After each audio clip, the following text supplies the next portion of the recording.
అంబేద్కర్ రాష్ట్రపతి వీటికి సంబంధించిన విడిదికి కొంత స్పేస్ ఉండమని చెప్పారు కానీ పూర్తి స్థాయిలో సెకండ్ క్యాపిటల్ చేయమని చెప్పారు. సెకండ్ క్యాపిటల్ ఉంది, పూర్తి స్థాయిలో అంటే పూర్తి అంటే 3 సెషన్స్ కాదు, ఇప్పుడు ఒక సెషన్ ఇక్కడ జరపడానికి వీలుంటది.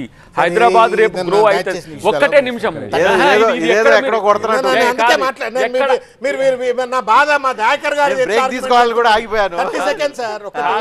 ఇక్కడ ఈ చర్చ తెలంగాణ ఉద్యమాన్ని గండిగొట్టడం కోసం తలలేని మొండాన్ని తెలంగాణకు కట్టబెట్టాలా, అట్లన్న తెలంగాణ ఉద్యమం బంద్ చేసుకుంటారనే కుట్రతో సీమాంధ్రకు సంబంధించిన పెట్టుబడిదారులు ఆ రోజు పట్టుకొచ్చిండ్రు. అంబేద్కర్ గారు అన్నది వాస్తవం, నేను కూడా ఒప్పుకుంటా. దీన్ని సెకండ్ క్యాపిటల్ హైదరాబాద్ నువ్వు పెట్టుకుంటే బాగానే ఉంటుంది, ఇక్కడ కూడా సుప్రీంకోర్టు బెంచ్ అవి ఇవి ఉంటే బాగానే ఉంటుంది, పార్లమెంట్ సెషన్స్ నడవాలని చెప్పనన్నారు. But that was when the constitution was written, that was when Ambedkar was alive. Today the social, economic, geographical, demographic మొత్తం కూడా సిచ్యువేషన్స్ మారిపోయినాయి. వాళ్ళు రాజ్యాంగ స్ఫూర్తి కావాలంటున్నారు కదా. కంప్లీట్ చేయనియండి, నన్ను ఒక 30 కంప్లీట్ చేయనియండి. నా ఒక్క ఓటుతో నాలాంటి కోట్లాది మంది మహిళలు లక్షాధికారులయ్యారు. ఇప్పుడు నేను వేసే ఓటుతో మరో 3 కోట్ల మంది మహిళలు లక్షాధికారులు అవుతారు. ఇది మన మోదీ గ్యారంటీ. మరి నా గ్యారంటీ? కమలం పువ్వుకు ఓటేద్దాం, బీజేపీని గెలిపిద్దాం.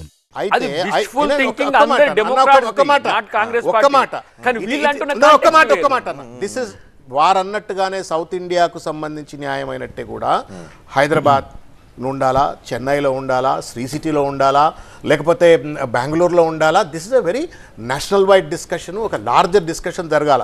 దురదృష్టం ఏంటంటే వీళ్ళు సెకండ్ క్యాపిటల్ చర్చ ద్వారా తదనంతరం జరగబోయే పరిణామం, ఢిల్లీ ఉంది, ఢిల్లీ క్యాపిటల్ ప్రాంతం అంతా కూడా యూనియన్ టెరిటరీ, చుట్టూ ఉన్నదంతా రాష్ట్రం, కేజ్రీవాల్ సెకండ్ లెఫ్టినెంట్ గవర్నరు, అదంతా. ఇవాళ కూడా మీరు సెకండ్ క్యాపిటల్ హైదరాబాద్ కావాలంటున్నారు అంటే పరోక్షంగా మీరు హైదరాబాద్ను యూనియన్ టెరిటరీ చేసి ఢిల్లీకి మీరు హైదరాబాద్ను కట్టబెట్టాలనేటువంటి ఒక చర్చ జరుగుతుంది. దానికి దయచేసి దయాకర్ గారు కానీ రేవంత్ రెడ్డి కానీ మద్దతు ఇవ్వద్దు అని చెప్పని కోరుకుంటున్నాము. అదే బాధ కేటీఆర్ గారు, హరీష్ గారు చెప్పిండ్రు. మనం యూటీలను ఎందుకు చేసుకున్నాం సార్?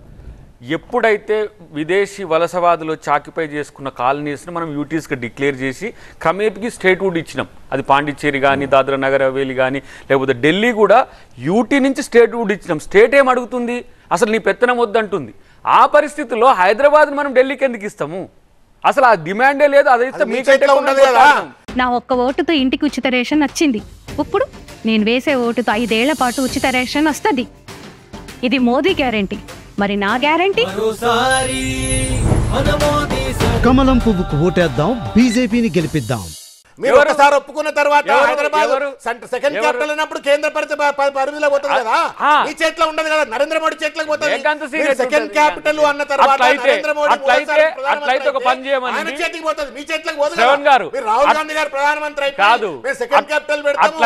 అయినప్పటికీ తెలంగాణ ఒకవేళ అదే కనుక జరిగితే ఢిల్లీకి తీసుకోమని కాదు, అట్లా జరిగితే రేవంత్ రెడ్డి గారు దానికి లీడ్ చేస్తారు. మీరు మా వెంట రండి, మీరు మాట్లాడండి. రేవంత్ రెడ్డి గారు ఫస్ట్ రేవంత్ రెడ్డి గారితో స్టేట్మెంట్ ఏమి ఇప్పించాలంటే జాయింట్ క్యాపిటల్ అవసరం లేదు, 10 ఏళ్లలో క్లోజర్ అని చెప్పని అనిపించింది.